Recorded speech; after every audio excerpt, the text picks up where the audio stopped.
What is up guys, it's Ichi. In this video I'm going to be covering a $75 Rakdos modern deck. If you're looking to get into the format on a budget, or if you want to play some tabletop magic for an affordable price, stay tuned. If you are new to modern, Asmo is a 3/3 legendary creature that is a human wizard and can only be cast using one black or one red if a card was discarded this turn. When Asmo enters the battlefield, you may search your library for a card named the Underworld Cookbook, reveal it, put it into your hand, then shuffle. You can also sacrifice 2 foods to let target creature deal 6 damage to itself. The reason I'm explaining Asmo is the whole deck is built around her. So you cycle Street Wraith by paying 2 life to draw a card by discarding Street Wraith. That allows you to play Asmo for 1 red or 1 black mana.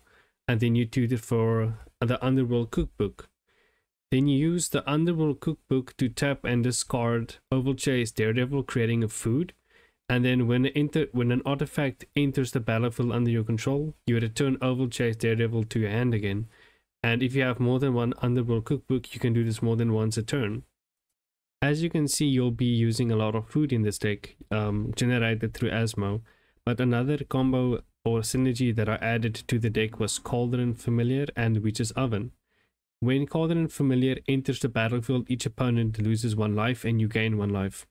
You also sacrifice a food to return Cauldron Familiar from a graveyard to the battlefield, and you can sacrifice it through Witch's Oven and reanimate Cauldron Familiar by sacrificing a food each time, even one created through Witch's Oven, and that triggers Mayhem Devil, allowing you to ping any target for 1 damage whenever a player sacrifices a permanent. And that's not only you, that's the opponent as well.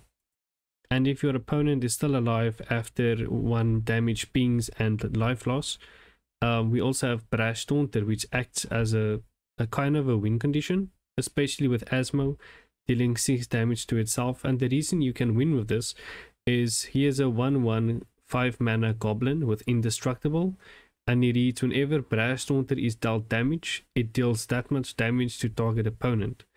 Also for 3 mana you can tap it and Brash Taunter fights another target creature.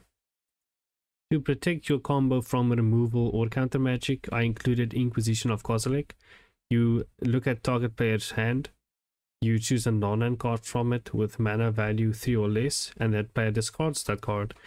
You can also play Bone Shards for 1 black mana and discard a card to destroy target creature or planeswalker. This helps to obviously remove planeswalkers and creatures, but also allow you to cast Asmo. This deck will be using a set of budget lands through Foreboding Ruins, which allows you to reveal a swamp or mountain, and otherwise it enters the battlefield tapped. We have Evolving Wilds, which you tap to sacrifice and then search for a basic land, put it into the battlefield tapped. Then we also have Temple of Malice, which enters tapped but you're allowed to scry 1. Then this deck also runs swamps and mountains as its basics.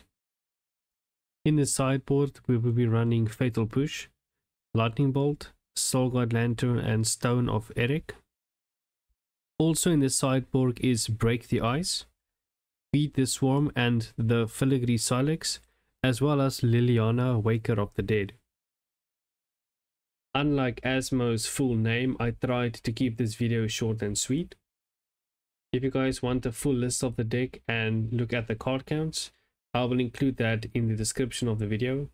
Thanks so much for watching. If you like this type of content, check out my channel. I have a few other videos like this. This one is just short and sweet. Anyways, thanks so much. See you guys in the next one.